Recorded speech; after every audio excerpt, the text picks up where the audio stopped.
வணக்கம். இந்த விழி நம் நற்பணி இயக்கத்தாருக்கு மட்டுமல்ல, அதில் இல்லாத ரசிகர்களுக்கும், முக்கியமாக காசுக்கு விலை போகாத தமிழக வாக்காளர்களுக்கும் கூட. ஊரே கூடி ஊழல் ஊழல் என்று ஓலமிட்டதை ஊடகத்தில் கண்ட பின்பும் சாட்சி உண்டா, ஆதாரம் உண்டா என கேட்கும் குணாதிசயம் கல்லொளி மங்கார் போன்ற ஊழலார்க்கே குறித்தான குணாதிசயம்.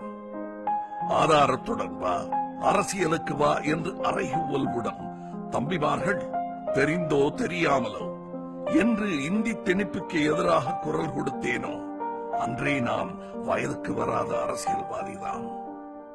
நாற்காலி மோகத்தில் பத்தையும் பறக்க விட்டு அடுக்குமொழியில் அறிவுரைகளை அள்ளி வீசுபவர்கள், ஊர் அறிய கைக்கூலி வாங்கி கடமை செய்ய மறந்தவர்கள், என்னை வரி ஏய்ப்புக்காக நடவடிக்கை எடுப்பேன் என்று மிரட்டுவது ஒருங்கே கோபத்தையும் சிரிப்பையும் வர வைக்கிறது.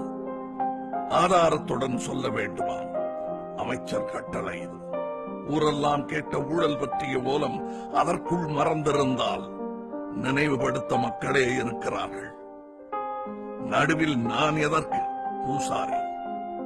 இந்த அறிக்கையை அமைச்சர் கேட்டுக்கொண்டதனால் ஆதாரங்களை மக்களே இணையதளங்களில் அல்லது உங்கள் வசதிக்கேற்ற ஊடகங்களின் மூலம் சம்பந்தப்பட்ட துறை அமைச்சர்களுக்கு அனுப்பி வைக்கவும். இது ஒரு வேண்டுகோளே. நீங்கள் இவ்வரசின் காலத்தில் ஊழலால் அனுபவித்த இன்னல்களை விளக்கி கேள்வியுடன் செய்தி அனுப்புங்கள். எக்காரணம் கொண்டும் மரியாதை குறையாமல் இருக்கட்டும். உங்கள் கேள்விகளில் தற்கால அமைச்சர்களை விட மாண்பு மிக்கவர் மக்கள் என்று அவர்கள் புரிந்து கொள்ளட்டும். குறைந்தபட்சம் சில லட்சம் கேள்விகள் நிச்சயம் வரும். அத்தனை கேள்வியாளர்களையும் கைது செய்வீரோ அல்லது பதில் சொல்வீரோ பொறுத்துத்தான் பார்க்க வேண்டும். நிற்க செய்தி சரியாக புரியாதவங்களுக்கு ஊழலே இல்ல நிரூபி பாப்பா அப்படின்னு அமைச்சர் கேட்டார்ல, ஊழல் இருக்குன்னா எழுதி அனுப்பிடுங்க. கார்டு கவர்ல கடுதாசியில வேணாம், கிழிச்சு போட்டுட்டு போயிட்டே இருப்பாங்க. டிஜிட்டல் யுகம் இது. டிஜிட்டலா பதிவு செய்யுங்க. அதான் மரியாதை தவறாம செய்யுங்க. எல்லா துறைக்கும் மக்கள் குரல் கொடுப்பார்கள். என் துறைக்கான ஊழலை நான் சுட்டிக்காட்டுகிறேன். சினிமாவில் வரி விலக்கு அளிக்கிறேன் பேர் வழி என்று ஒவ்வொரு படத்திற்கும் தனிச்சான்றிதழ் வழங்க நடக்கும் லஞ்ச நாடகங்களுக்கு என்னை போல வெகு சிலரை தவிர மற்றவரெல்லாம் பயந்து உடந்தையாயிருக்கின்றனர். இது என் குரல். துணிவுள்ள சினிமாக்காரர்கள் மட்டுமே குரல் கொடுத்தாலே அரசின் ஊழல் பாத்திரம் பொங்கி வழியும். மக்கள் மந்தைகள் அல்ல.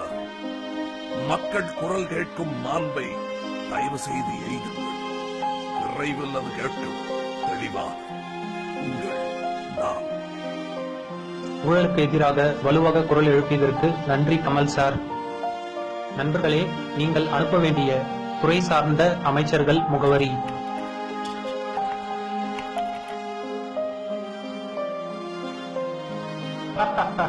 இப்படித்தான் என்னையும் அரசியலுக்கு வந்து விமர்சனம் பண்ணுங்கன்னு கிண்டல் அடிச்சாங்க கமல்ஜி. நானும் அரசியலுக்கு வந்தேன். அவர்கள் எல்லோரும் ஏண்டா வாய் கொடுத்து நம்மளே நம்ம தலையில மண்ணை அள்ளி போட்டுக்கிட்டோம்னு இப்ப ரொம்ப புலம்புறாங்க. நீங்களும் வாங்க அரசியலுக்கு. இந்த கொள்ளை கும்பல் தலையில மண்ணை அள்ளி போடுங்க.